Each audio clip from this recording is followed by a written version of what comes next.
Enciendo la hornalla y precaliento mi ollita.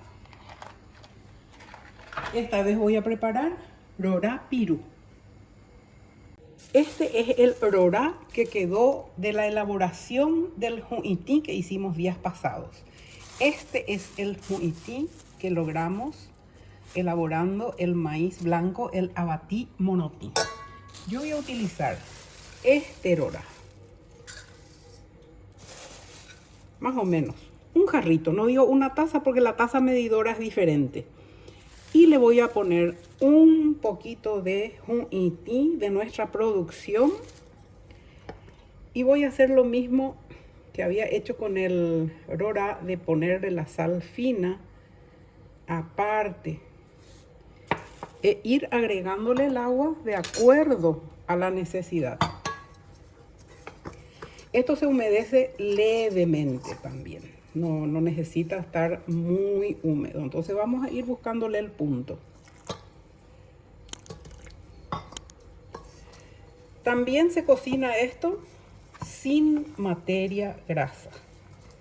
Simplemente se pone en la olla caliente y se va revolviendo hasta que tenga esa apariencia de cocinado. Esto también se puede consumir. Le pongo un poquito más de harina de maíz, un poco más de ju'ití. Esto se puede consumir con leche, desde luego que se le llama rorá cambú. Es para consumir con leche o solo, o de repente también la gente se acostumbra en el interior sobre todo a acompañar otros platos, una carnecita, por ejemplo una carne picadita,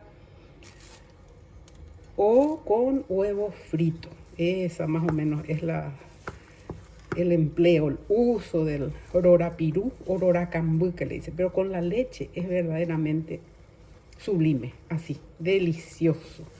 Y son meriendas o desayunos tan sanos, sin productos químicos, la naturaleza tal cual. Pongo en la olla y voy a ir removiendo hasta que se complete su cocción. Ahí vamos. Generalmente se pega un poquito en el fondo, pero luego se desprende y queda doradito, tostadito y es aún mucho más rico. Así vamos, hay que tener un poquito de paciencia. No es trabajoso, solamente que lleva un poco de tiempo y atención. Y vamos a tener un producto realmente natural, sano y muy rico. Aquí tenemos nuestro rorá pirú, que como vieron en el fondo se pegó, quedó crocantito, no saben lo que es esto. Con un vaso de leche, así. Esto es un desayuno o una merienda espectacular, fíjense. Qué delicia. Qué nutritivo. Y qué nutritivo y qué sano para mí, realmente un espectáculo.